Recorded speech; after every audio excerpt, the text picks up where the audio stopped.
ഹരി ഓം. ദശകം 17, ശ്ലോകം 10. യക്ഷേണ ദേവനിഹതേ പുനരുത്തമേസ്മിൻ യക്ഷൈഃ സയുദ്ധനിരതോ വിരതോ മനോക്ത്യാ ശാന്ത്യാ പ്രസന്നഹൃദയാത് ധനധാതുഭേദാത് ത്വദ്ഭക്തിമേവ സുദൃഢാമവൃണോന്മഹാത്മാ. യക്ഷേണ ദേവ നിഹതേ പുനഃ ഉത്തമേ അസ്മിൻ. യക്ഷേണ ദേവ നിഹതേ പുനരുത്തമേസ്മിൻ. പുനഃ ഉത്തമേ അസ്മിൻ. പുനരുത്തമേസ്മിൻ. യക്ഷൈഃ സഹ യുദ്ധനിരതഃ വിരതഃ മനു ഉക്ത്യാ. യക്ഷൈഃ സ യുദ്ധനിരതോ വിരതോ മനൂക്ത്യാ. യക്ഷൈഃ സ യുദ്ധനിരതോ വിരതോ മനൂക്ത്യാ ശാന്ത്യാ പ്രസന്ന ഹൃദയാത് ധനദാത് ഉപേതാത്. ശാന്ത്യാ പ്രസന്ന ഹൃദയാത് ധനദാത് ഉപേതാത് ത്വത് ഭക്തിം ഏവ സുദൃഢാം അവൃണോത് മഹാത്മാ. ത്വദ്ഭക്തിമേവ സുദൃഢാമവൃണോന്മഹാത്മാ. യക്ഷേണ ദേവനിഹതേ പുനരുത്തമേസ്മിൻ യക്ഷൈഃ സയുദ്ധനിരതോ വിരതോ മനൂക്ത്യാ ശാന്ത്യാ പ്രസന്നഹൃദയാത് ധനധാതുഭേദാത് ത്വദ്ഭക്തിമേവ സുദൃഢാമവൃണോന്മഹാത്മാ. ശ്ലോകം 10 അന്വയവും അർത്ഥവും നോക്കാം. കഴിഞ്ഞ ശ്ലോകത്തിൽ പറഞ്ഞു നിർത്തി. അങ്ങനെ ധ്രുവൻ രാജ്യഭാരമെല്ലാം ഏറ്റെടുത്ത് ഭഗവാന്റെ അനുഗ്രഹത്താൽ സമസ്ത കാമങ്ങളും സാധിച്ചവനായി വളരെ കാലം സുഖമായി കഴിച്ചുകൂട്ടി. അങ്ങനെ രാജ്യഭാരം രാജ്യഭരണം നടന്നുകൊണ്ടിരിക്കുന്ന സമയത്ത് ഈ ശ്ലോകത്തിൽ പറയുന്നത് ധ്രുവൻ്റെ സഹോദര വാത്സല്യവും പരാക്രമവും ഭക്തിദാർഢ്യവും ഒക്കെയാണ് ഇതിനകത്ത് കാണിക്കുന്നത്. ഹേ ദേവ പുനഃ അസ്മിൻ ഉത്തമേ യക്ഷേണ നിഹതേ സതി. ഹേ ദേവ, അല്ലയോ ഭഗവാനെ, പിന്നെ ഒരിക്കൽ ഈ ഉത്തമനെ ഒരു യക്ഷൻ, ഒരു യക്ഷഗന്ധർവന്മാരുണ്ടല്ലോ, ആ ഗന്ധർവൻ സംഹരിച്ചപ്പോൾ, ഹേ ദേവ പുനഃ എന്ന് പറഞ്ഞാൽ പിന്നെ ഒരിക്കൽ, അല്ലെ വീണ്ടും എന്നൊക്കെ അർത്ഥമുണ്ട്. അപ്പോൾ പിന്നെ ഒരിക്കൽ എന്നുള്ളതാണ് ഇവിടെ.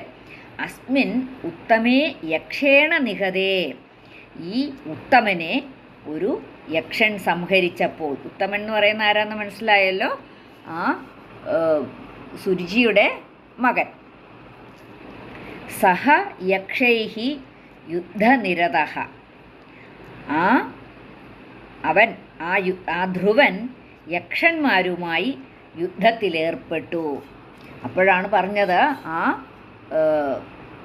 മായ വീണ്ടും ശകലം ബാധിച്ചു എന്നുവെച്ചാൽ എൻ്റെ സഹോദരൻ എന്നുള്ള ഒരു ചിന്ത ധ്രുവന് അപ്പോൾ ഉണ്ടായി. അതാണ് മായ ബാധിച്ചു എന്ന് പറയുന്നത്. അപ്പം ഉത്തമനുമായിട്ട് അവർ യുദ്ധം ചെയ്തു, അവർ ഉത്തമനെ സംഹരിച്ചു എന്ന് മനസ്സിലായപ്പോൾ ആ ധ്രുവന് യക്ഷന്മാരുമായി യുദ്ധത്തിലേർപ്പെട്ടു. അതെന്തുകൊണ്ടാണ്? സ്വന്തം എൻ്റെ സഹോദരൻ എന്നുള്ള ഒരു ചിന്ത വരുന്നു അവിടെ. അതാണ് പറയുന്നത്, ആ സമയത്ത് ഇത്രയും ഭക്തിയും ഇത്രയും ആത്മജ്ഞാനവും ഒക്കെ ഉള്ളൊരു ധ്രുവനെയും മായ ബാധിച്ചു. മനൂക്ത്യാ വിരതഃ, ആ മനുവിൻ്റെ വാക്കുഹേതുവായിട്ട് വിരമിക്കുകയും ചെയ്തു. യുദ്ധത്തിൽ നിന്ന് വിരമിച്ചു. അപ്പം ഈ മനു ആരാണ്? സ്വയംഭുവാ മനു എന്ന് പറഞ്ഞാൽ അപ്പൂപ്പൻ. അതിനെ തടഞ്ഞു. അപ്പൂപ്പൻ്റെ വാക്ക് കേട്ടിട്ട് അപ്പൂപ്പൻ പറഞ്ഞു ഇതൊന്നും ചെയ്യണ്ടെന്ന് പറഞ്ഞു. ഉടനെ തന്നെ മനസ്സിലാക്കിയിട്ട് അതിൽ നിന്ന് വിരമിക്കുകയും ചെയ്തു. മനൂക്ത്യാ വിരതഃ, മനുവിൻ്റെ വാക്കുഹേതുവായിട്ട്, മനുവിൻ്റെ വാക്കുമൊക്കെ കേട്ട് മനസ്സിലാക്കിയിട്ട് യുദ്ധത്തിൽ നിന്ന് വിരമിക്കുകയും ചെയ്തുവല്ലോ.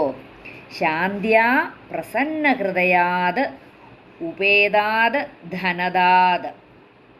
ശാന്ത്യാ പ്രസന്നഹൃദയാത്, ആ ധ്രുവൻ്റെ ആ ശമഗുണം, ആ ക്ഷമാശീലം എല്ലാം കണ്ട് ഉള്ളു തെളിഞ്ഞ് വന്ന ആ വൈശ്രവണനിൽ നിന്ന്, വൈശ്രവണൻ എന്ന് പറയുന്നത് ആരാണ്? ആ യക്ഷന്മാരുടെയൊക്കെ രാജാവാണ് വൈശ്രവണൻ. അപ്പോൾ ആ വൈശ്രവണൻ്റെ ആ മനസ്സ് അത് ഉള്ളു തെളിഞ്ഞു എന്ന് വെച്ചാൽ അവിടുത്തെ ആ ഉത്തമനെ കൊന്നത് ആ യക്ഷനാണല്ലോ. എന്നിട്ടും ഈ യുദ്ധത്തിന് വന്നു എങ്കിൽ പോലും അപ്പൂപ്പൻ്റെ വാക്ക് കേട്ടിട്ട് ധ്രുവൻ യുദ്ധമെല്ലാം നിർത്തി ആ ശമഗുണവും ആ ക്ഷമാശീലവും എല്ലാം കണ്ടു തെളിഞ്ഞിട്ട് ഇതിൻ്റെയൊക്കെ ആ പിന്നെ രാജാവായ യക്ഷന്മാരുടെ രാജാവായ വൈഷ്ണവൻ സന്തുഷ്ടനായി. ആ ഉള്ളു തെളിഞ്ഞിട്ട് മഹാത്മാ സുദൃഢാം ത്വദ്ഭക്തിം ഏവ അവൃണോത്. മഹാത്മാ സുദൃഢ, ആ മഹാത്മാവായ ധ്രുവൻ നന്നായി ഉറപ്പുള്ള എന്ന് വെച്ചാൽ തികച്ചും അചഞ്ചലമായ ആ ഭഗവത് ആ ഭക്തിയെ മാത്രം വരമായി ആവശ്യപ്പെട്ടു. അപ്പോൾ വൈഷ്ണവൻ ചോദിക്കുകയാണ്, നിനക്ക് ഞാൻ എന്ത് വരമാണ് തരേണ്ടത് ഇത്ര ക്ഷമാശീലം കണ്ടിട്ട്? അപ്പം ആ ത്വദ്ഭക്തിമേവ, അപ്പോൾ പറഞ്ഞു എനിക്ക് യാതൊന്നും വേണ്ട. ആ മഹാത്മാവായ ധ്രുവൻ പറയുകയാണ്, ആ തികച്ചും അചഞ്ചലമായിട്ടുള്ള ഭക്തിയുള്ള ആ ധ്രുവൻ ഭഗവത് ഭക്തിയെ മാത്രം വരമായി, എനിക്ക് എന്നും ആ ഭക്തി മാത്രമാണ് വേണ്ടത്, അത് എനിക്ക് എന്നും കിട്ടിയാൽ മതി എന്ന് ആ വൈശ്രവണനിൽ നിന്ന് അതാണ് ആവശ്യപ്പെട്ടത്.